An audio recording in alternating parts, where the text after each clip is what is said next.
ഈശോ മിശിഹായ്ക്ക് സ്തുതിയായിരിക്കട്ടെ. പരിശുദ്ധ അമ്മയുടെ സഹായം നമുക്ക് പ്രാർത്ഥിക്കാം. ദൈവകൃപ നിറഞ്ഞ മറിയമേ സ്വസ്തി, കർത്താവ് അങ്ങയോട് കൂടെ സ്ത്രീകളിൽ അങ്ങ് അനുഗ്രഹിക്കപ്പെട്ടവളാകുന്നു. അങ്ങയുടെ ഉദരത്തിൻ്റെ ഫലമായി ഈശോ അനുഗ്രഹിക്കപ്പെട്ടവനാകുന്നു. പരിശുദ്ധ മറിയമേ തമ്പുരാൻ്റെ അമ്മേ, പാപികളായി ഞങ്ങൾക്ക് വേണ്ടി ഇപ്പോഴും ഞങ്ങളുടെ മരണസമയത്തും തമ്പുരാനോട് അപേക്ഷിച്ച് കൊള്ളണമേ. പിതാവിനും പുത്രനും പരിശുദ്ധാത്മാവിനും സ്തുതി, അതിലെ പോലെ ഇപ്പോഴും എപ്പോഴും എന്നേക്കും. ആമേൻ. വിശുദ്ധ മർക്കോസ് അറിയിച്ച നമ്മുടെ കർത്താവ് ഈശോ മിശിഹായുടെ സുവിശേഷത്തിൽ 1-ാമത്തെ അധ്യായം 12-13 തിരുവചനങ്ങൾ. ഉടനെ ആത്മാവ് അവനെ മരുഭൂമിയിലേക്ക് നയിച്ചു. സാത്താനാൽ പരീക്ഷിക്കപ്പെട്ട് 40 ദിവസം അവൻ മരുഭൂമിയിൽ വസിച്ചു. അവൻ വന്യമൃഗങ്ങളുടെ കൂടെയായിരുന്നു. ദൈവദൂതന്മാർ അവനെ ശുശ്രൂഷിച്ചു. ക്രൈസ്തവ ജീവിതത്തിലെ ഏറ്റവും തീക്ഷ്ണതയേറിയ പ്രാർത്ഥനയുടെയും വിശുദ്ധീകരണത്തിൻ്റെയും കാലഘട്ടമാണ് നാം ആണ്ടുതോറും ആചരിക്കുന്ന വലിയ നോയമ്പ്. 50 നോമ്പ് എന്ന് പറയുന്നു. ആരാധനാ ദൈവശാസ്ത്ര കാഴ്ചപ്പാടിൽ 50 നോമ്പിൻ്റെ അടിസ്ഥാനമായിട്ട് നിൽക്കുന്നത് ഈശോയുടെ 40 ദിവസത്തെ നോയമ്പാണ്. അവിടെ ദൈവശാസ്ത്രപരമായിട്ട് പറയുമ്പോൾ ഈ 50 ദിവസങ്ങളിൽ 7 ഞായറാഴ്ചകളും ഏറ്റവും വിശുദ്ധ ദിവസങ്ങളായ പെസഹായും ദുഃഖവെള്ളിയും വലിയ ശനിയും ഒഴികെയുള്ള 40 ദിവസങ്ങളാണ് യഥാർത്ഥമായ നോയമ്പിൻ്റെ കാലഘട്ടമായിട്ട് കണക്കാക്കിയിരിക്കുന്നത്. ഈശോയുടെ ജീവിതത്തിലേക്ക് നോക്കിയാണ് നമ്മൾ പഠിക്കേണ്ടത്. ഈശോയുടെ ജീവിതത്തിലേക്ക് നോക്കി നമ്മുടെ ക്രൈസ്തവ്യത്തിൻ്റെ ബാലപാഠങ്ങൾ നമ്മൾ പഠിക്കുമ്പോൾ ഈശോയുടെ പരസ്യജീവിതത്തിൻ്റെ ആദ്യത്തെ സംഭവമായിട്ട് പരിശുദ്ധാത്മാവിൻ്റെ സ്നാനം സ്വീകരിച്ച് പിതാവിൻ്റെ പ്രിയപുത്രൻ എന്ന് പ്രഖ്യാപിക്കപ്പെട്ട് ഈശോ ശുശ്രൂഷയ്ക്കായിട്ട് ഇറങ്ങുമ്പോൾ ഈശോയ്ക്കുണ്ടാകുന്ന ആദ്യത്തെ അനുഭവം മരുഭൂമിയിൽ പ്രാർത്ഥിക്കുന്നതാണ്. എന്നാൽ ആ പ്രാർത്ഥനയിൽ ഈശോ പിതാവിൻ്റെ പക്കൽ നടത്തിയ പ്രാർത്ഥനയുടെ വിഷയങ്ങൾ എന്തൊക്കെയാണ്, ഏതൊക്കെ രീതിയിലാണ് ഈശോ പ്രാർത്ഥിച്ചത്, അതേക്കുറിച്ചൊന്നുമല്ല സുവിശേഷകന്മാർ പറയുന്നത്. മറിച്ച് ആ 40 ദിനരാത്രങ്ങൾ ഈശോ പ്രാർത്ഥിച്ചപ്പോൾ പിശാചുമായുള്ളൊരു പോരാട്ടത്തിലായിരുന്നു എന്നാണ്. പലപ്പോഴും നമ്മൾ വേണ്ടതുപോലെ ശ്രദ്ധിക്കാതെ പോകുന്ന ഒരു യാഥാർത്ഥ്യമാണിത്. ഈശോയുടെ ജീവിതത്തിൻ്റെ വലിയൊരു ആത്മീയ പാഠമാണിത്. ബെനഡിക്റ്റ് 16-ാം പാപ്പയുടെ പ്രസിദ്ധമായ പുസ്തകമാണല്ലോ ജീസസ് ഓഫ് നസറത്ത്. 3 വോള്യങ്ങളായിട്ടുള്ള ഈ പുസ്തകം, അതിൻ്റെ 1-ാമത്തെ വോള്യമാണിത്. ഇതിൽ ഈശോയുടെ ഈ പരസ്യജീവിത ആരംഭത്തിലെ മരുഭൂമി അനുഭവത്തെക്കുറിച്ച് ബെനഡിക്റ്റ് 16-ാം പാപ്പ പരാമർശിക്കുന്നുണ്ട്. അവിടെ അദ്ദേഹം പരാമർശിക്കുമ്പോൾ ഈ പുസ്തകത്തിൻ്റെ 26-ാമത്തെ പേജിൽ അദ്ദേഹം ഇങ്ങനെ എഴുതിയിരിക്കുന്നതായിട്ട് നമ്മൾ വായിക്കുകയാണ്. The 3 synoptic gospels tell us much to our surprise that the Spirit's first command leads him into the desert to be tempted by the devil. പാപ്പ പറയുന്നത് 3 സുവിശേഷകന്മാർ, മത്തായി, മർക്കോസ്, ലൂക്ക, ഇവർ 3 പേരും ഒരുപോലെ പറയുന്ന ഒരു കാര്യം, പരിശുദ്ധാത്മാവിനാൽ നിറഞ്ഞ ഈശോ ശുശ്രൂഷ ആരംഭിക്കുമ്പം പരിശുദ്ധാത്മാവ് ഈശോയ്ക്ക് കൊടുത്ത ആദ്യത്തെ കൊമാൻഡ് അല്ലെങ്കിൽ ഡയറക്ഷൻ, പ്രേരണ മരുഭൂമിയിലേക്ക് പോകാനാണ്. അതെന്തിനാണ്? പിശാചിനെ പരീക്ഷിക്കപ്പെടുവാൻ വേണ്ടിയിട്ട്. പാപ്പയോട് പറയാണ്, മച്ച് ടു അവർ സർപ്രൈസ്, നമുക്ക് ആശ്ചര്യം തോന്നുന്നു. എന്തുകൊണ്ടാണ് പരിശുദ്ധാത്മാവ് ഈശോയെ അഭിഷേകം ചെയ്ത് നിറച്ചു കഴിഞ്ഞിട്ട് ആദ്യമേ പിശാചിൻ്റെ കൂടെ എന്ന് വേദപുസ്തക പശ്ചാത്തലത്തിൽ ഭാഷയിൽ പറയുമ്പോൾ പരാമർശിക്കപ്പെടുന്ന മരുഭൂമിയിലേക്ക് നയിക്കുന്നത്? ഇത് പ്രധാനപ്പെട്ടതാണ്. ഈശോയുടെ പരസ്യജീവിത ആരംഭത്തിൽ പരിശുദ്ധാത്മാവ് ഈശോ ഇങ്ങനെ നയിച്ചു എന്നതൊരു ഒറ്റപ്പെട്ട സംഭവമല്ല. നമ്മൾ വിശുദ്ധ ഗ്രന്ഥത്തിലേക്ക് നോക്കുമ്പോൾ ഇതിന് ആഴമായ അടിസ്ഥാനം കാണുവാനായിട്ട് സാധിക്കും. അതിൻ്റെ പശ്ചാത്തലത്തിൽ നമ്മുടെ ജീവിതത്തിലേക്ക് നമ്മൾ ഉൾക്കൊള്ളേണ്ട ആത്മീയ പാഠങ്ങളും മുൻകരുതലുകളും ഉണ്ട് താനും. ഈ 3 സുവിശേഷങ്ങളിൽ ഏറ്റവും ആദ്യം എഴുതപ്പെട്ട സുവിശേഷം വിശുദ്ധ മർക്കോസിൻ്റെ സുവിശേഷമാണ്. ക്രിസ്തുവർഷം 65-നും 70-നും ഇടയ്ക്കാണ് അത് രേഖപ്പെടുത്തപ്പെടുന്നത്. ലൂക്കായുടെ സുവിശേഷവും മത്തായിയുടെ സുവിശേഷവും പിന്നെ യോഹന്നാന്റെ സുവിശേഷവും ഒക്കെ അതിന് ശേഷമാണ്.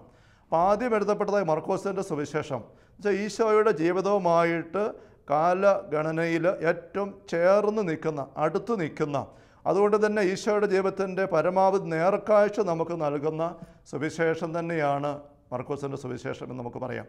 അതിൽ ഈശോയുടെ മരുഭൂമിയിലെ പരീക്ഷ കഴിഞ്ഞിട്ട് ഈശോ ദൗത്യം ആരംഭിക്കുന്നു. ദൈവരാജ്യം സമീപിച്ചിരിക്കുന്നു, അനുദപിക്കുവിൻ, സുവിശേഷത്തിൽ വിശ്വസിക്കുവിൻ.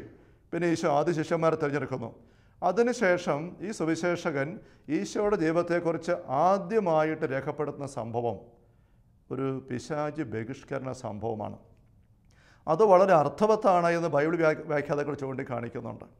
മർക്കോസിന്റെ സുവിശേഷം 21-ാം അധ്യായത്തിൽ 21-ാം തിരുവചനം നമ്മൾ വായിക്കുന്ന ഇപ്രകാരമാണ്: അവർ കഫർനാമിലെത്തി സാബത്ത് ദിവസം അവൻ സിനഗോഗിൽ പ്രവേശിച്ച് പഠിപ്പിച്ചു.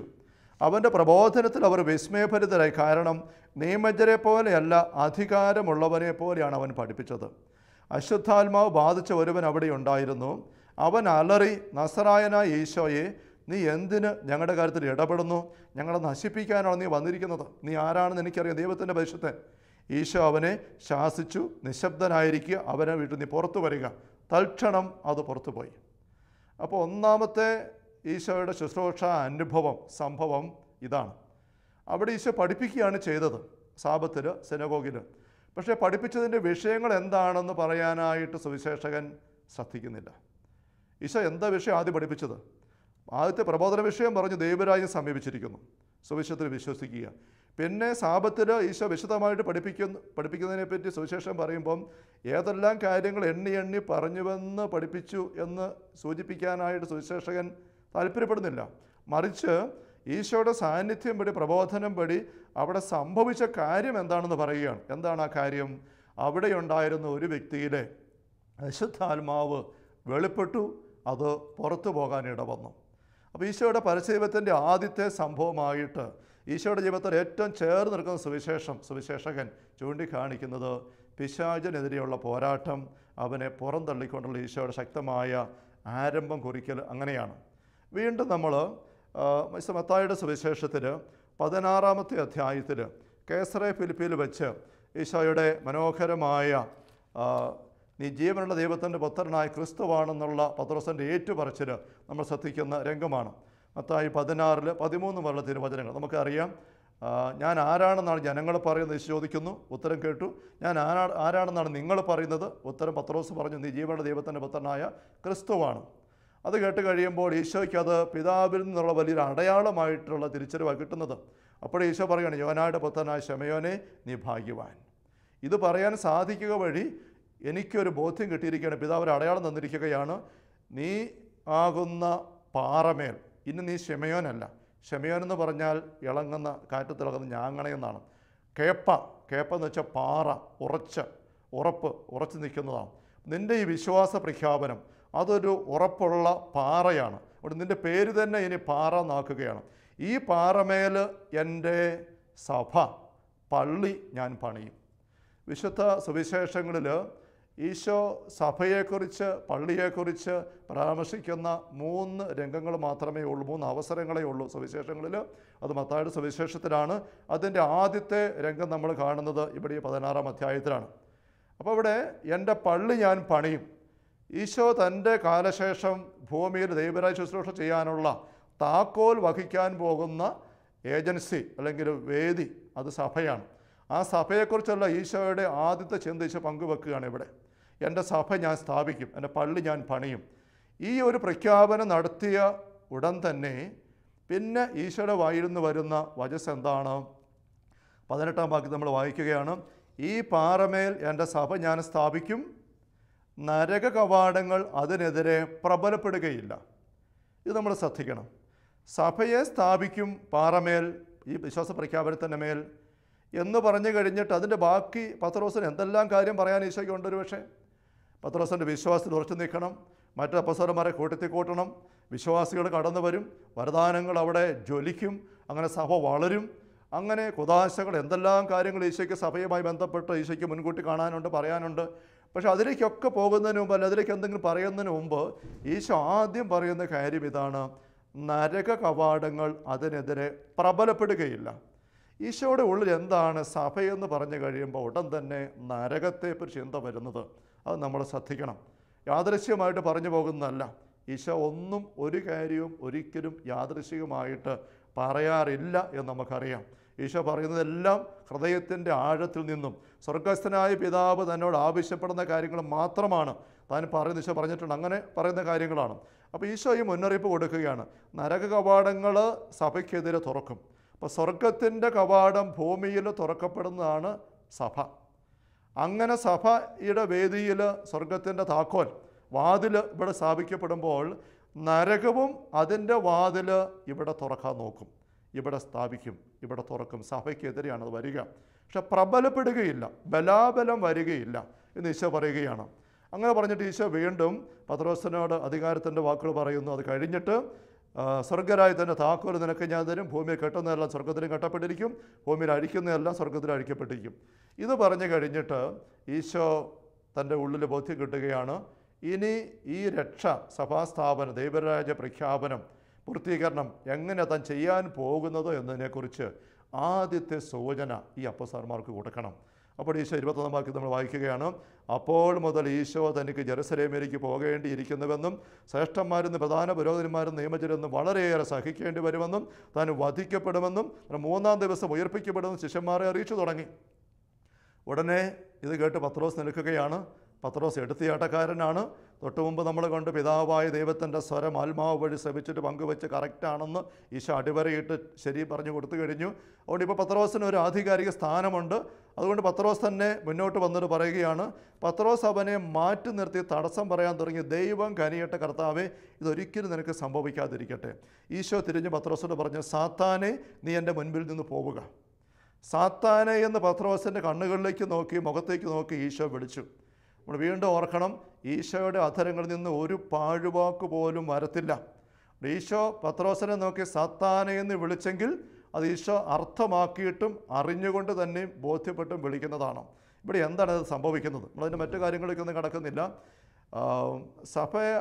സഭയെ ഈ പാറമേ ഞാൻ സ്ഥാപിക്കും എന്ന് പറഞ്ഞപ്പോഴേ ഈശോ പറഞ്ഞു, നരകത്തിൻ്റെ കവാടങ്ങൾ ഇവിടെ ഇപ്പം തന്നെ ആക്രമണം ഉണ്ടാക്കും. പക്ഷേ ഒരുപക്ഷെ പത്രോസ് ആ വചനം കേട്ടു, നരകത്തിൻ്റെ കവാടങ്ങൾ പ്രബലപ്പെടുകയില്ല. അത് കേട്ടിട്ട് ഒരുപക്ഷെ ഒന്നും തിരിഞ്ഞു കാണുകയില്ല, പ്രബലപ്പെടുകയില്ലെന്നല്ല പറഞ്ഞത്. അപ്പോൾ ഇനി വന്നാലും വലിയ കുഴപ്പമില്ല, അങ്ങനെയൊക്കെ ഒരു ചിന്തിച്ച് കാണും. പക്ഷേ സംഭവിച്ചത് എന്താണ്? നരകത്തിൻ്റെ കവാടം തുറന്ന് ഈ നിമിഷം തന്നെ പത്രോസിൻ്റെ മേൽ ആഞ്ഞടിക്കുകയാണ്. അത് തിരിച്ചറിയാൻ പത്രോസിന് സാധിക്കുന്നില്ല. പിതാവായി ദൈവത്തിൻ്റെ സ്വരം തിരിച്ചറിഞ്ഞ് പങ്കുവെച്ച പത്രോസ് ഇവിടെ പക്ഷേ പങ്കുവെക്കുന്നത് നരകത്തിൻ്റെ സ്വരമാണ്, സാത്താൻ്റെ ശബ്ദമാണ്, സർപ്പം സംസാരിക്കുന്നതാണ്. നമ്മുടെ പ്രിയപ്പെട്ട പത്രോസിനത് മനസ്സിലാക്കാൻ പറ്റുന്നില്ല. ഇതാണ് ഈശോ മുന്നറിയിപ്പ് കൊടുത്തത്, നീ അധികാരത്തിലേക്ക്, ചുമതലയിലേക്ക്, ശുശ്രൂഷയിലേക്ക് വന്നു കഴിയുമ്പോൾ നിനക്കെതിരെ നരകത്തിന് ശക്തമായ ആക്രമണം ഉണ്ടാകും, കരുതിയിരിക്കണം.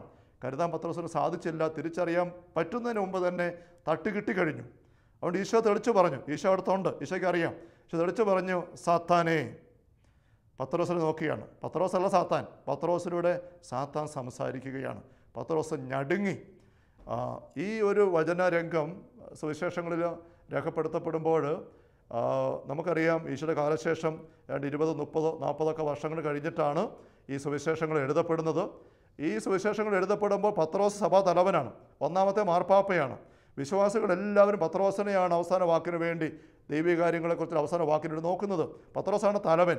അങ്ങനെയുള്ള പത്രോസിനെ നോക്കി ഈ വിശ്വാസികളുടെ സമൂഹത്തിൽ വായിക്കുവാനും ധ്യാനിക്കുവാനും വേണ്ടി പറഞ്ഞ് വാമൊഴിയായും പിന്നെ വരമൊഴിയായും കൊടുക്കപ്പെട്ട ദൈവവചനത്തിൽ അവർ കേൾക്കുകയാണ്, ഈ പത്രോസിനെ നോക്കി ഈശോ സാത്താനെ എന്ന് വിളിച്ചിട്ടുണ്ട്. അതൊരു ഇടർച്ചയ്ക്ക് ഇട കൊടുക്കാവുന്നൊരു കാര്യമാണ്. പക്ഷെ അത് മാറ്റിക്കളയാൻ ഇത് വായിച്ച കേട്ട പത്രോസാകട്ടെ, രേഖപ്പെടുത്ത സുവിശേഷകന്മാരാകട്ടെ തയ്യാറായില്ല. കാരണം ഈശോ പറഞ്ഞ വാക്കാണ്, അത് നമുക്ക് വേണ്ടി രേഖപ്പെടുത്തപ്പെട്ട് കിട്ടിയിരിക്കുകയാണ്. പത്രോസ് ഈ ഒരു അനുഭവത്തിൽ കൂടെ പഠിക്കേണ്ടതായിരുന്നു. പക്ഷെ അവിടെ പത്രോസ് പഠിക്കാൻ സാധിക്കുന്നില്ല. നമ്മൾ വീണ്ടും ലൂക്കായുടെ സുവിശേഷത്തിൽ 22-ാമത്തെ അധ്യായത്തിൽ 31 മുതലുള്ള തിരുവചനങ്ങൾ കാണുന്നുണ്ട്. അന്ത്യത്താഴ വേള. അവിടെ പത്രോസ് ഈശോയോട് ചേർന്നിരിക്കുകയാണ്. ഈശോയോടുള്ള സ്നേഹം കൊണ്ട് നിറഞ്ഞ് ഈശോയ്ക്ക് വേണ്ടി മരിക്കാൻ പോലും തയ്യാറാണ്. എന്ത് വന്നാലും ഈശോ വിട്ടുപോകില്ല. അങ്ങനെയുള്ള ഉറപ്പുള്ള സ്നേഹത്തിൻ്റെ കരുത്തും ബോധ്യവും ആത്മവിശ്വാസവും ഒക്കെ ആയിട്ട് പത്രോസ് ഇരിക്കുമ്പോൾ ഈശോ പറയുകയാണ്, ശമയോൻ ശമയോൻ, സാത്താൻ നിങ്ങളെ ഗോതമ്പ് പോലെ പാറ്റാൻ ഉദ്യമിച്ചു. ഗോതമ്പ് പോലെ സാത്താൻ നിങ്ങളെ പാറ്റിക്കൊഴിക്കാനായിട്ട് അനുവാദം ചോദിച്ചിരിക്കുന്നു, പരിശ്രമിക്കുകയാണ്. അവിടെ കരുതിയിരിക്കണം എന്നാണ് ഈശോ പറയുന്നത്. അത് പത്രോസ് കേട്ടപ്പോഴും പത്രോസ് ആവർത്തിക്കുന്നത്, കർത്താവേ, നിൻ്റെ കൂടെ കാരാഗൃഹത്തിൽ പോകാനും മരിക്കാൻ തന്നെ ഞാൻ തയ്യാറാണ്. ഈശോ പത്രോസിനോട് പറയുകയാണ്, ഞാൻ നിന്നെ അറിയുകയില്ല എന്ന് നീ നിഷേധിച്ച് 3 പ്രാവശ്യം പറയുന്നതിന് മുമ്പ് ഇന്ന് കോഴി കൂവുകയില്ല. വലിയൊരു മുന്നറിയിപ്പാണ്. അത് കേട്ടിട്ടും പത്രോസിന് തിരിയുന്നില്ല. എന്ത് തള്ളിപ്പറിച്ചില്ല. അല്ല, കോഴി കൂവുന്നതിന് മുമ്പോ എവിടെ?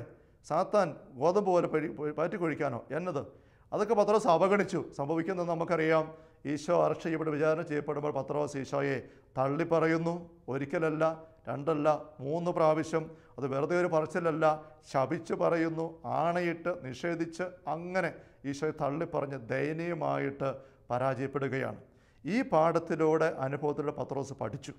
അതുകൊണ്ടാണ് പത്രോസിൻ്റെ പിന്നീട് ചുമതലയേറ്റുള്ള നാളുകളിൽ അദ്ദേഹത്തിൻ്റെ വിശ്വാസികൾക്ക് വേണ്ടി മുന്നറിയിപ്പ് കൊടുത്ത് എഴുതുമ്പോൾ പത്രോസിൻ്റെ 1-ാം ലേഖനത്തിൽ 5-ാമത്തെ അധ്യായത്തിൽ പത്രോസ് പറയുകയാണ്, നിങ്ങളുടെ സമചിത്തതയോടെ ഉണർന്നിരിക്കണം.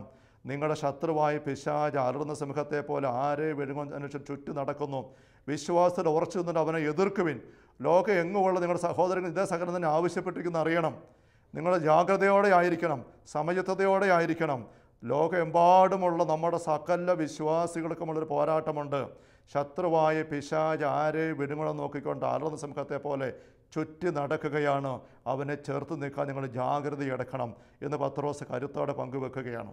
നമ്മൾ സുവിശേഷത്തിൻ്റെ പേജുകളിൽ ഈശോയുടെ ജീവിതം മുതൽ അപ്പോസ്തലരുടെ ജീവിതത്തിലേക്ക് ശ്രദ്ധിക്കുമ്പോൾ ഇതിനും അപ്പുറം പഴയ നിയമത്തിലേക്ക് നോക്കുമ്പോൾ ദൈവത്തിൻ്റെ മനോഹരമായ ഇടപെടൽ സൃഷ്ടികർമ്മത്തിൽ മനുഷ്യവർഗത്തിൻ്റെ പ്രാരംഭ നിമിഷങ്ങൾ ഇതൊക്കെ വിവരിക്കുന്ന ഉൽപ്പത്തി പുസ്തകം 1-2 അധ്യായങ്ങളിൽ പ്രപഞ്ച സൃഷ്ടിയും മനുഷ്യ സൃഷ്ടിയും എല്ലാം മനോഹരമായിട്ട് നമ്മൾ വായിക്കുന്നു. അത് കഴിഞ്ഞിട്ട് 3-ാമത്തെ അധ്യായത്തിലേക്ക് വരുമ്പം ഈ മനുഷ്യ ജീവിതത്തിലെ എന്തെങ്കിലും കാര്യം പറയാനായിട്ട് ആരംഭിക്കുമ്പോൾ പരിശുദ്ധാത്മാവ് പ്രേരിപ്പിച്ച് മനുഷ്യചരിത്രത്തിൽ ആദ്യ മനുഷ്യരുടെ ജീവിതത്തിലെ ആദ്യ പരാമർശിത സംഭവമായിട്ട് പറഞ്ഞിരിക്കുന്നത് സർപ്പം വന്ന് അവരോട് സംസാരിച്ച് അവരെ വഴിതെറ്റിച്ച് പാപത്തിലേക്ക് തിന്മയിലേക്ക് വീഴിക്കുന്ന സംഭവമാണ്. ഇതാണ് ഈ ദൈവത്താൽ സൃഷ്ടിക്കപ്പെട്ട് പരദീസയിൽ നിയോഗിക്കപ്പെട്ട മനുഷ്യ ആദ്യ മാതാപിതാക്കളുടെ ജീവിതത്തിലെ ആദ്യ സംഭവമായിട്ട് വിശുദ്ധ ഗ്രന്ഥത്തിൽ നമുക്ക് കാണുവാനായിട്ട് സാധിക്കുന്നത്.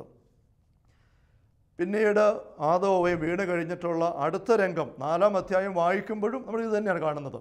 കായേനും ആബേലും അവിടെ ജീവിതത്തിൽ അവർ ബലിയർപ്പിച്ചു. ഒരാളുടെ ബലി സ്വീകരിക്കപ്പെട്ടില്ല, മറ്റേയാളുടെ സ്വീകരിക്കപ്പെട്ടു. അല്പം അസ്വസ്ഥത വരുന്നു. അസ്വസ്ഥയിൽ കായേൻ ഉള്ളൽപ്പം വാടി ആബേലിനോട് അല്പം അസൂയ തോന്നുന്ന ഉള്ളത്തോടെ ഇരിക്കുമ്പോൾ അവിടെ സർപ്പം ഇടപെടുകയാണ്. തമ്പുരാൻ പറയുകയാണ് 4-7-ാം വാക്യത്തിൽ, പാപം വാതിൽക്കൽ തന്നെ പതിയിരിപ്പുണ്ടെന്ന് ഓർമ്മിക്കണം. അത് നിന്നിൽ താല്പര്യം വെച്ചിരിക്കുകയാണ്. ഇവിടെ പാപം എന്നുള്ള സർപ്പത്തിൻ്റെ പര്യായമായിട്ട് തന്നെയാണ്. തൊട്ട് പുറകത്തെ അധ്യായത്തിൽ 3-ാമത്തെ അധ്യായത്തിൽ വൃക്ഷത്തിൽ പതിയിരുന്ന സർപ്പം, അതുതന്നെയാണ് ഇവിടെ കായേൻ്റെ വീട്ടുപടിക്കൽ പതിയിരിക്കുന്ന പാപം എന്ന് പറയുമ്പോൾ ഉദ്ദേശിക്കുന്നത്. അത് നിന്നിൽ താല്പര്യം വെച്ചിരിക്കുകയാണ്. സർപ്പം പിശാച് ദൈവമക്കളിൽ താല്പര്യം വെച്ചിരിക്കുന്നു. അപ്പം തമ്പുരാൻ പറയുകയാണ് കായേനോട്, നീ അതിനെ കീഴ്പ്പെടുത്തണം, അല്ല നിന്നെ കീഴ്പ്പെടുത്തും. ഇതൊരു പോരാട്ടമാണ്, ഇതൊരു യുദ്ധമാണ്. അതുകൊണ്ടാണ് അതേ അധ്യായം 3-ാം അധ്യായത്തിൽ 15-ാം വാക്യത്തിൽ ആദ്യത്തെ പാവം ഉണ്ടായി കഴിയുമ്പം ആദ്യ മാതാപിതാക്കളോട് തമ്പുരാൻ പറയുകയാണ്, നീയും സ്ത്രീയും തമ്മിലും നിൻ്റെ സന്തതിയും അവരുടെ സന്തതിയും തമ്മിലും ഞാൻ ശത്രുത ഉളവാക്കും. അവൻ നിൻ്റെ തല തകർക്കും, നീ അവൻ്റെ കൊതികാലിൽ പരിക്കേൽപ്പിക്കും. ദൈവം പ്രഖ്യാപിക്കുന്ന ഒരു യുദ്ധമാണ്, യുദ്ധപ്രഖ്യാപനമാണ്.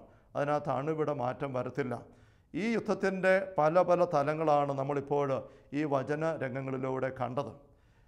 ബെനഡിക്റ്റ് 16-ാം പാപ്പ തൻ്റെ ആ പുസ്തകത്തിൽ ഈ ഈശോയുടെ പ്രലോഭന അനുഭവത്തെപ്പറ്റി ചൂണ്ടിക്കാണിക്കും, പറയാണ്, മച്ച് ടു അവർ സർപ്രൈസ്, നമുക്ക് ആശ്ചര്യം തോന്നുന്നു എന്തുകൊണ്ടാണ് ഈ 3 സുവിശേഷകന്മാരും ഈശോ പരിശുദ്ധാത്മാവ് നിറഞ്ഞുള്ള ആദ്യത്തെ ജീവിത നിമിഷത്തെപ്പറ്റി ചൂണ്ടിക്കാണിക്കുമ്പോൾ പരിശുദ്ധാത്മാവ് ഈശോയെ പിശാചിൻ്റെ കൂട്ടിലേക്ക് നയിച്ചുവെന്ന് പറഞ്ഞിരിക്കുന്നത് ആശ്ചര്യകരമായിരിക്കുന്നു. ആശ്ചര്യം തോന്നുന്നതിൻ്റെ കാരണം നമ്മളിത് പ്രതീക്ഷിക്കുന്നില്ലെന്നുള്ളതാണ്. ഇത് നമ്മൾ പ്രതീക്ഷിക്കണം. അതാണ് ഈ വചന പരാമർശനം മുഴുവൻ നമുക്ക് ചൂണ്ടിക്കാണിച്ച് തരുന്നത്. പോളാറാമൻ പാപ്പ, വിശുദ്ധനായ പിതാവ്, 1972 നവംബർ മാസം 30 നടത്തിയ ഡെലിവറസ് ഫ്രം ഈവിൾ എന്നുള്ള പ്രശസ്തമായ പ്രബോധനത്തെക്കുറിച്ച് നമുക്കറിയാം. ആ പ്രബോധനത്തിൽ പാപ്പ തൻ്റെ ശുശ്രൂഷ കയറിയ ശേഷമുള്ള വർഷങ്ങളിൽ ഒരിക്കൽ പോലും പിശാചിനെക്കുറിച്ച് ഒരു മുന്നറിയിപ്പ് പോലും ഒരു പരാമർശനം പോലും നടത്തിയിട്ടില്ല. ചരിത്രകാരന്മാരുടെ നിരീക്ഷണം അങ്ങനെയാണ്. എന്നിട്ടും ഈ 72 വർഷമായപ്പോൾ എന്ന് വെച്ചാൽ ഏതാണ്ടൊരു 8 വർഷം പാപ്പ ചുമതലയേറ്റ് കഴിഞ്ഞ് ശുശ്രൂഷയായതിനു ശേഷം ആ അവസ്ഥ ആയി കഴിഞ്ഞപ്പോഴേക്കും പാപ്പ പ്രഭാഷണത്തിൽ പറയുകയാണ്, സഭയുടെ ഇന്നത്തെ ഏറ്റവും പ്രധാനപ്പെട്ട അടിയന്തരമായ ആവശ്യം എന്താണ്? ഒരു ചോദ്യം. അദ്ദേഹം തന്നെ പറയുകയാണ്, എൻ്റെ ഉത്തരം കേട്ടിട്ട് നിങ്ങൾ ഇത് വളരെ ഭോഷത്വമെന്നോ വളരെ അർത്ഥമില്ലാത്തതെന്നോ അല്ലെങ്കിൽ അന്ധവിശ്വാസപരമെന്നോ യാഥാർത്ഥ്യപരമെന്നോ ഒന്നും നിങ്ങൾ കരുതണ്ട. ഞാൻ പറയുന്നു, സാത്താൻ എന്ന് നമ്മൾ പേര് വിളിക്കുന്ന, പാരമ്പര്യത്തിൽ വചനത്തിൽ പേര് പറയുന്ന തിന്മയ്ക്കെതിരെയുള്ള പോരാട്ടമാണ് ഈ ആവശ്യം എന്ന് പാപ്പ പറയുകയാണ്. ഈ ഒരു ബോധ്യം പാപ്പായ്ക്ക് തൻ്റെ ശുശ്രൂഷയിൽ 8 വർഷക്കാലം വത്തിക്കാൻ പൂർത്തീകരിച്ച് കഴിഞ്ഞ് വർഷങ്ങൾക്ക് ശേഷം നീങ്ങിക്കഴിഞ്ഞപ്പോഴാണ് ആഴപ്പെട്ട് കിട്ടി. അദ്ദേഹം ഒരു മടിയും കൂടെ പങ്കുവെക്കുന്നതായിട്ട് നമ്മൾ ശ്രദ്ധിച്ചിട്ടുണ്ട്. സ്നേഹമുള്ള സഹോദരങ്ങളെ, നമ്മളും ഈശോയുടെ മക്കളായിട്ട് ഈശ്വര വഴി നടക്കുമ്പം നമ്മളും ജാഗ്രതയോടെ പരിഗണിക്കേണ്ട ഒരു തലമാണിത്. നീയും സ്ത്രീയും തമ്മിൽ അവളുടെ സന്തതി നിന്റെ സന്തതി ശത്രുത ഉളവാക്കും. വെളിപാടിൻ്റെ പുസ്തകത്തിൽ 12-ാമത്തെ അധ്യായത്തിൽ സ്വർഗത്തിൽ ഉണ്ടാകുന്ന വലിയ യുദ്ധത്തെക്കുറിച്ച് നമ്മൾ വായിക്കുന്നുണ്ട്. അവിടെ സ്ത്രീ ഉഗ്രസർപ്പം, ഇതാണ് 2 പ്രധാന കഥാപാത്രങ്ങൾ. ഉഗ്രസർപ്പം മിഖായേലും കൂട്ടരും പടപൊരുതിയപ്പോൾ പരാജിതരായി സ്വർഗത്തിൽ ബഹിഷ്കൃതരായി പുറന്തള്ളപ്പെട്ടു ഭൂമിയിലേക്ക്. ഭൂമിയിൽ വന്നിട്ട് അവരെന്താ ചെയ്യുന്നത്? വെളിപാട് 12-ൽ 17, 18 തിരുവചനം ഇങ്ങനെയാണല്ലോ, ദൈവകൽപ്പനകൾ കാക്കുന്നവരും യേശുവിന് സാക്ഷ്യം വഹിക്കുന്നവരുമായി അവരുടെ സന്താനങ്ങളിൽ ശേഷിച്ചിരുന്നവരുടെ യുദ്ധം ചെയ്യാനത് പുറപ്പെട്ടു. ആ സമുദ്രത്തിൻ്റെ മണത്തിട്ട് നിലയുറപ്പിച്ചു. ദൈവകൽപ്പനകൾ കാക്കുന്നവരും ഈശോയ്ക്ക് സാക്ഷ്യം വഹിക്കുന്നവരുമായി ഈ സ്ത്രീയുടെ മക്കളിൽ ശേഷിച്ചിരുന്നവരുടെ യുദ്ധം ചെയ്യാനത് പുറപ്പെട്ടു. മണത്തിട്ട് നിലയുറപ്പിച്ചിരിക്കുകയാണ്. അപ്പോൾ വിശുദ്ധ ഗ്രന്ഥത്തിൻ്റെ ആദ്യ പുസ്തകം ഉൽപ്പത്തി, അവിടെ പറയുന്നു ഒരു യുദ്ധം. അവസാന പുസ്തകം വെളിപാട്, അവിടെ പറയുന്നു യുദ്ധം. അത് സ്ത്രീയുടെ ആദ്യ സന്തതിക്കെതിരെ, ഈശോയ്ക്കെതിരെ, അത് നമ്മൾ കണ്ടു കഴിഞ്ഞു. പിന്നെ ഈശോയുടെ വിശ്വസിച്ച് നീങ്ങുന്ന സകല ദൈവമക്കൾക്കുമെതിരെ സാത്താൻ്റെ പോരാട്ടം. ഇതേക്കുറിച്ച് സ്നേഹമുള്ളവരെ നമുക്കൊരു അവബോധം വേണം.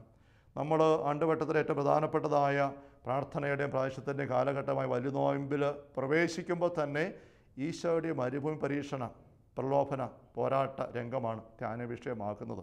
അത് നമുക്ക് എല്ലാവർക്കും മാർഗദർശകമാകാൻ വേണ്ടിയിട്ടാണ്. പ്രസിദ്ധനായ സഭാപിതാവായ ജോൺ ക്രിസോസ്റ്റം അദ്ദേഹം വിശ്വാസികൾക്കുള്ള ഒരു കത്തിൽ ഇപ്രകാരം പറയുന്നുണ്ട്: വീടുകളിൽ നിന്ന് നിങ്ങൾ പുറത്തേക്ക് ഇറങ്ങാനായിട്ട് ഇടവരുന്ന ഓരോ അവസരത്തിലും ഒരു സംരക്ഷണം എടുക്കണം.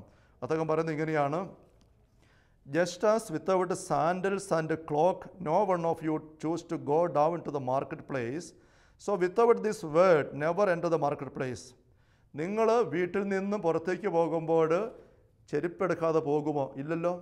ഉടുപ്പെടുക്കാതെ പോകുമോ? ഇല്ലല്ലോ. സഞ്ചി എടുക്കാതെ പോകുമോ? ഇല്ലല്ലോ. കൊടയെടുക്കാതെ പോകുമോ? ഇല്ലല്ലോ. എങ്കിൽ അതിനേക്കാൾ പ്രധാനപ്പെട്ടതായിട്ടൊരു കാര്യം നിങ്ങൾ ചെയ്യണം. എന്താണത്? നിങ്ങൾ വീട്ടിൽ നിന്ന് പുറത്തേക്ക് ഇറങ്ങുമ്പോൾ കുരിശൻ്റെ സംരക്ഷണം എടുക്കണം. വിശുദ്ധ കുരിശൻ്റെ സംരക്ഷണം. ആ സംരക്ഷണം അണിഞ്ഞിട്ടേ പോകാവുള്ളൂ. ക്രിസ്തോസം പിതാവിൻ്റെ ഈ ഒരു ഉപദേശം ഇത് കേട്ടിട്ടില്ലാത്ത നമ്മുടെ കാർന്നവന്മാർ നൂറ്റാണ്ടുകൾക്ക് മുമ്പ് മലയാളക്കരയിൽ മനോഹരമായിട്ട് നമുക്ക് വേണ്ടി പകർന്ന് പഠിപ്പിച്ച് വെച്ചിട്ടുണ്ട്. വലിയ കുരിശടയാളം വരച്ചുള്ള പ്രാർത്ഥന വഴിയായിട്ട് നമ്മൾ പ്രധാനപ്പെട്ട അവസരങ്ങളിലെല്ലാം കുരിശ് വരച്ച് പ്രാർത്ഥിച്ചാണ് ആരംഭിക്കുന്നത് അവസാനിപ്പിക്കുന്നതും. അത് വലിയ കുരിശടയാളം വരച്ചുകൊണ്ടാണ്. വിശുദ്ധ കുരിശൻ്റെ അടയാളത്താൽ ഞങ്ങളുടെ ശത്രുക്കളിൽ നിന്ന് ഞങ്ങളെ രക്ഷിക്കുക ഞങ്ങളുടെ തമ്പുരാനെ, പിതാവിൻ്റെയും പുത്രൻ്റെയും പരിശുദ്ധാത്മാവിൻ്റെയും നാമത്തിലും. ഈ കുരിശടയാളം വരച്ചുകൊണ്ട് വേണം ഏത് പ്രധാനപ്പെട്ട കാര്യം ആരംഭിക്കാൻ, ഇത് വരച്ചുകൊണ്ട് ഏത് പ്രധാനപ്പെട്ട കാര്യം അവസാനിപ്പിക്കാൻ എന്ന് നമ്മുടെ കാരണവന്മാർ. ഇത് മലയാളക്കാരെ മാത്രമുള്ളൊരു ബഹിഷ്കരണ പ്രാർത്ഥനയാണ്. ഇത് പഠിപ്പിച്ചിരിക്കുന്നത് ഈ ഒരു വചന യാഥാർത്ഥ്യത്തെ നല്ലതുപോലെ ഉൾക്കൊണ്ടുകൊണ്ടാണ്. ഇവിടെ സ്നേഹമുള്ള സഹോദരങ്ങളെ, നമ്മൾ ചിന്തിക്കുന്നതിലധികം 16 പാപ്പ പറഞ്ഞു, നമുക്ക് അതിശയം തോന്നുന്നു 3 സുവിശേഷകന്മാരും ആത്മാവ് നിറഞ്ഞ ഈശോയുടെ ശുശ്രൂഷയിൽ ആദ്യം ചൂണ്ടിക്കാണിച്ചിരിക്കുന്നത് പിശാചിനെതിരെ പോരാട്ടത്തെക്കുറിച്ചാണ്. പത്രോസിൻ്റെ ജീവിതത്തിൽ നമ്മളത് കണ്ടു. മറ്റ് ആദ്യ മാതാപിതാക്കന്മാരുടെ ജീവിതത്തിൽ നമ്മളത് കണ്ടു. പത്രോസിൻ്റെ മുന്നറിയിപ്പ് നമ്മൾ കണ്ടു. സ്നേഹമുള്ളവരെ, നമുക്ക് നമ്മുടെ ജീവിതത്തിൽ ഈ ഒരു കരുതൽ എപ്പോഴും ജാഗ്രത എടുക്കുന്നവരാകാനായിട്ട് ശ്രദ്ധയെടുക്കാം. നമുക്കൊരു നിമിഷം തിരുസന്നിധിയിലെ പ്രാർത്ഥനയ്ക്കായിട്ട് ചേർക്കാം. കർത്താവായ ഈശോയെ, അങ്ങയുടെ ദൈവരാജ്യത്തിൻ്റെ രഹസ്യങ്ങൾ ഞങ്ങൾക്ക് വേണ്ടി പങ്കുവെച്ച് തന്ന ഈ നിമിഷങ്ങളെ ഓർത്ത് ഞങ്ങൾ നന്ദി പറയുന്നു. വചനത്തിലൂടെ അങ്ങ് ഞങ്ങൾക്ക് നൽകുന്ന വെളിച്ചം, അങ്ങയുടെ ജീവിതത്തിൽ, അപ്പസ്തലന്മാരുടെ ജീവിതത്തിൽ, വിശുദ്ധരുടെ വാക്കുകളിലൂടെ അങ്ങ് ഞങ്ങൾക്ക് പഠിപ്പിച്ചു തന്ന കാര്യങ്ങൾ ഞങ്ങൾ സർവാത്മന സ്വീകരിക്കുന്നു. എപ്പോഴും ജാഗ്രതയോടെ ആയിരിക്കുവാനുള്ള കൃപ ഞങ്ങൾക്ക് നൽകണമേ. കർത്താവായ ഈശോയെ, പരിശുദ്ധ കത്തോലിക്കാ സഭയിലെ എളിയ ദാസനം കനിഞ്ഞു നൽകിയ ശുശ്രൂഷ പൗരോഗത്തിൻ്റെ അഭിഷേക അധികാരം അനുസരിച്ച്, പാലാ രൂപതയുടെ വാഗമൺ മൗണ്ടനുപ ധ്യാന കേന്ദ്രത്തിൻ്റെ നിയമനാധികാരം അനുസരിച്ചും, കർത്താവെ, അങ്ങയുടെ വചനത്തിന് ഈ സമയം കാതോർത്ത് ഇപ്പോൾ അങ്ങയുടെ ദൈവകര സ്പർശനത്തിനായിട്ട് ഉള്ളു തുറന്ന് വിശ്വാസത്തോടെ എളിമയോടും തുറവിയോടും കൂടെ ആയിരിക്കുന്ന ഈ മക്കളുടെ മേൽ അങ്ങയുടെ നാമത്തിൽ കരമുയർത്തി ഞാൻ പ്രാർത്ഥിക്കുന്നു. കർത്താവെ, പൈശാചികമായ സകല കെണികളും തിരിച്ചറിയാനുള്ള വെളിച്ചം ഈ മക്കൾക്ക് ലഭിക്കട്ടെ. ആ കെണികൾ കടന്നു വരുമ്പം ഫിലിപ്പിയിൽ വെച്ച് അങ്ങ് പത്രോസിലൂടെ വന്ന സ്വരം ആ നിമിഷം തന്നെ തിരിച്ചറിഞ്ഞ് മുന്നറിയിപ്പ് കൊടുത്ത പോലെ അത് തിരിച്ചറിഞ്ഞ് അതിനെ തട്ടിത്തെറിപ്പിച്ച് ദൂരെ മാറ്റി കരുത്തോടുകൂടെ പരിശുദ്ധാത്മാവിനെ മാത്രം നയിക്കപ്പെടുന്ന അവസ്ഥയിൽ മുന്നേറാൻ ജീവിതത്തിൻ്റെ ഓരോ ദിവസവും ഓരോ നിമിഷവും ഈ മക്കൾക്ക് ഓരോരുത്തർക്കും പരിശുദ്ധാത്മ പ്രകാശത്താൽ ഇടവരട്ടെ. കർത്താവ് ഈശോ മിശിഹായുടെ സമൃദ്ധമായ കൃപയും അനുഗ്രഹങ്ങളും പിതാവായ ദൈവത്തിൻ്റെ അവനനീയമായ സ്നേഹവും പരിശുദ്ധാത്മാവായ ദൈവത്തിൻ്റെ നിരന്തരമായ സാന്നിധ്യ സഹവാസവും സ്നേഹമുള്ളവരെ നാം ഓരോരുത്തരുടെ കൂടെ ഉണ്ടായിരിക്കട്ടെ, ഇപ്പോഴും എപ്പോഴും എന്നേക്കും. ആമേൻ. ഈശോ മിശിഹായ്ക്ക് സ്തുതിയായിരിക്കട്ടെ.